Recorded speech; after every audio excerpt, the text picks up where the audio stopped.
দেশে সবশেষ একদিনে ২৮ জনের করোনা ভাইরাস শনাক্ত হয়েছে, রোগী বাড়ছে হাসপাতালে। এই বিষয়ে জানাতে রাজধানীর মহাখালী ডিএনসিসি কোভিড ডেডিকেটেড হাসপাতাল থেকে সরাসরি যুক্ত হচ্ছেন সহকর্মী তাহসিনা জেসি।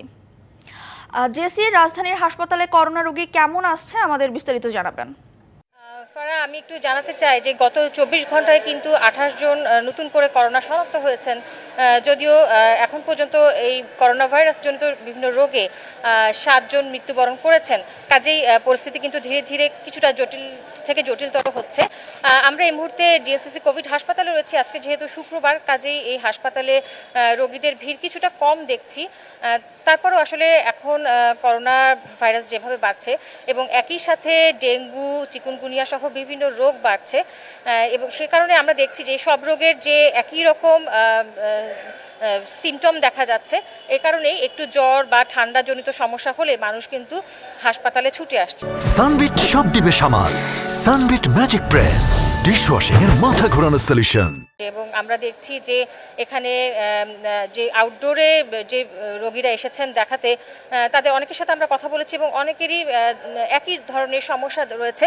সেটি হচ্ছে হালকা জ্বর বা ঠান্ডাজনিত সমস্যা, এবং এ কারণেই তারা আসলে মানুষ অনেকটা সচেতন, এবং সে কারণেই তারা কিন্তু ডাক্তারের কাছে চলে আসছেন যে আসলে ডেঙ্গু রোগ নাকি করোনা কী ধরনের রোগ হয়েছে তাদের, সেটি তারা শনাক্ত করার জন্য আসছেন। যদিও আমরা একটা বিষয় দেখতে পাচ্ছি যে হাসপাতালে রোগীরা যদিও মাস্ক ব্যবহার করছেন, কিন্তু বাইরে আসলে খুব একটা স্বাস্থ্যবিধি মানতে কাউকে দেখা যাচ্ছে না। এটি আসলেই একটি শঙ্কার কারণ, এবং যেহেতু কিটের সংকট রয়েছে, কাজেই রোগীদের কী ধরনের সমস্যা রয়েছে সেটি বুঝেই কিন্তু আসলে চিকিৎসক করোনা পরীক্ষার জন্য রোগীদেরকে রেফার করছেন। এবং যতদূর জেনেছি যে হাসপাতালে এখন পর্যন্ত 10 থেকে 13 জনের মতো করোনা রোগী ভর্তি রয়েছে, যদিও এখন পর্যন্ত এই হাসপাতালে কেউ মৃত্যুবরণ করেনি। আর বেলা বাড়ার সাথে সাথে আসলে এখানে রোগীদের সংখ্যা আরও বাড়বে, এবং আমরা আপনাদেরকে আরও বিস্তারিত জানাতে পারবো। ফারা, ধন্যবাদ জেসি আমাদের সাথে যুক্ত হওয়ার জন্য।